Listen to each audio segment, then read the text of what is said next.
দিল্লি নয়, পিন্ডি নয়, নয় অন্য কোনো দেশ, সবার আগে বাংলাদেশ।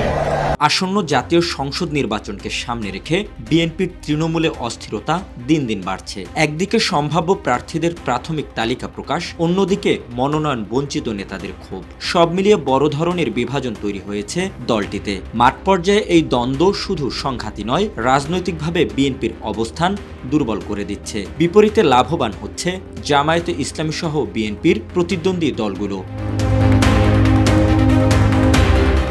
বিএনপির বেশ কয়েকটি আসনে প্রাথমিক মনোনয়ন ঘোষণার পর থেকেই ক্ষোভ ও পাল্টাপাল্টি কর্মসূচির বিস্তার দেখা যাচ্ছে। মনোনয়ন পাওয়া প্রার্থীরা এলাকায় প্রচারণা চালাতে অর্থ ব্যয় করছেন। অন্যদিকে মনোনয়ন বঞ্চিত নেতারা সম্ভাব্য পরিবর্তনের আশায় সমানভাবে সক্রিয়।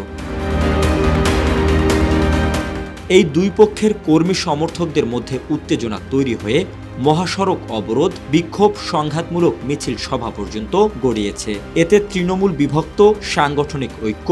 জীবন অবাক না করলে কে করবে? 28% মিল্ক ফ্যাটের অবাক করার সাথে ফ্রেশ মিল্ক পাউডার। জীবন অবাক করুক প্রতিদিন। দুর্বল হয়ে পড়ছে বলে অনেকেই মনে করছেন। তৃণমূলে অভিযোগ উঠছে, ঘোষিত সম্ভাব্য প্রার্থীরা ঐক্যবদ্ধভাবে কাজ করার হাইকমান্ডের নির্দেশ মানছেন না অনেকেই। এ পরিস্থিতিতে গুলশানের চেয়ারপারসনের কার্যালয়ে ডেকে বিরোধ সমাধানের চেষ্টা চলছে। তবে তৃণমূলের অনেকের শঙ্কা, দ্রুত সমাধান না হলে নির্বাচনের প্রাক্কালে এই কোন্দল আরও বাড়তে পারে।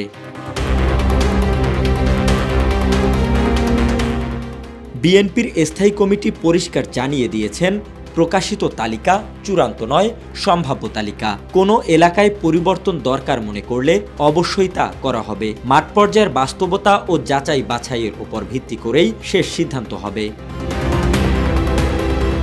দলের একটি টিম আসন ভিত্তিক কোন্দল, জনপ্রিয়তা, বঞ্চিতদের অবস্থান ইত্যাদি যাচাই করছে। তাদের রিপোর্টের উপর ভিত্তি করেই চূড়ান্ত সিদ্ধান্ত নেবে হাইকমান্ড। ঘোষিত 236 আসনের মধ্যে প্রায় 40টি আসনে তীব্র বিরোধ চলছে। বঞ্চিত অনেক নেতা অভিযোগ তুলেছেন, জরিপে ভুল তথ্য দেওয়া হয়েছে, স্থানীয় জনপ্রিয়তার মূল্যায়নে ভুল হয়েছে। এই অনিশ্চয়তা দীর্ঘদিন হওয়ায় ধানের শীষের প্রচারণা কার্যত দুই ভাগে বিভক্ত হয়ে পড়েছে। এতে করে লাভবান হচ্ছে জামায়াত সহ প্রতিপক্ষ দলগুলো। রাজনৈতিক বিশ্লেষকদের মতে বিএনপির তৃণমূলের এই বিভক্তি প্রতিপক্ষ দলের জন্য বড় সুযোগ। বিশেষ করে জামায়াত ইতিমধ্যে অনেক এলাকায় সংগঠনগতভাবে শক্তিশালী অবস্থান তৈরি করছে। বিএনপির দ্বন্দ্ব বাড়লে এসব এলাকায় জামায়াত সহজেই ভোট ব্যবস্থা ও মাঠ পর্যায়ে প্রভাব বাড়াতে পারে। এছাড়া অন্যান্য দল ও স্থানীয় পর্যায়ে নিজেদের অবস্থান শক্ত করতে বিএনপির এই অস্থিরতাকে কাজে লাগাচ্ছে। নির্বাচনের আগে বিএনপির সবচেয়ে বড় চ্যালেঞ্জ এখন অভ্যন্তরীণ ঐক্য ফিরিয়ে আনা। যদি দ্রুত সমঝোতা না হয়, ধানের শীষের প্রচারণায় গতি কমবে, সমর্থকদের মনোবল দুর্বল হবে। সবচেয়ে বড় কথা, জামায়াতসহ প্রতিদ্বন্দ্বীরা রাজনৈতিক ও সাংগঠনিকভাবে লাভবান হবে। তৃণমূলের নেতাদের ভাষায় দলের অভ্যন্তরীণ বিরোধ দ্রুত নিষ্পত্তি জরুরি, নয়তো নির্বাচনী মাঠে এই বিভাজনই বিএনপির সবচেয়ে বড় প্রতিপক্ষ হয়ে দাঁড়াবে।